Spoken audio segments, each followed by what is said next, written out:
Hello tourmates, magandang araw po sa inyong lahat. Andito nga pala ako sa likod ng Lots for Less dito sa Matina Playa. May napansin lang kasi ako na gusto ko i-share sa inyo. Dito sa likod is nag-extend na yung parking area. Napansin ko yung ito, yung roof na yan, ginawa nilang solar panel. Ayan. So dito tayo sa extension nila ng parking area. Ayan, ito na. Ayan. Ayan. Okay, so yung roof nila naka solar panel.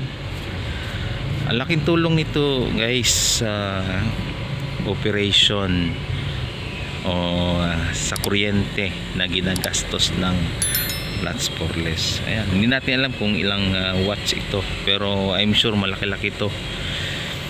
Ayan o, tingnan mo yung isang panel pa lang yan, pagpalagay mo 100 watts or tapos i-multiply mo sa lahat na nandito ngayon na naka-install.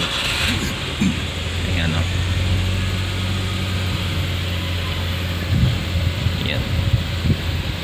Actually nakita ko na to sa sa post na South Korea, yung center island ng kanilang road as ginawa nilang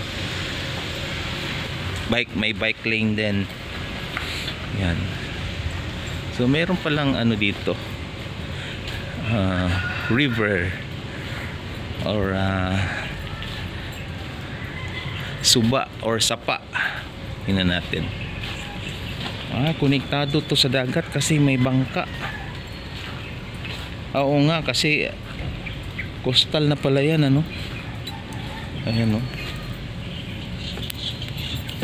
Ayan guys. Sapa.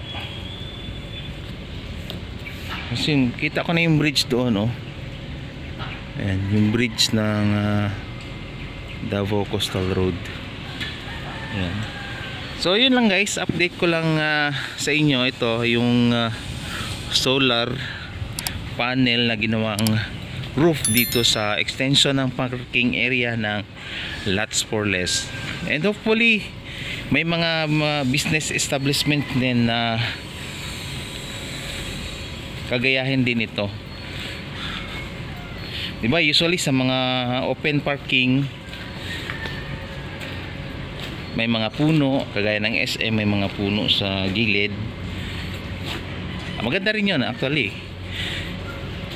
And then itong ganitong design o modelo o yung structure na pagkakagawa ng parking area.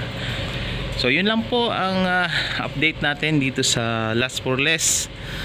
So another structure na sinare natin para malaman nyo rin kung ayan. Okay, so that's all for now. See you soon only here on Tour ni Akan. Bye bye.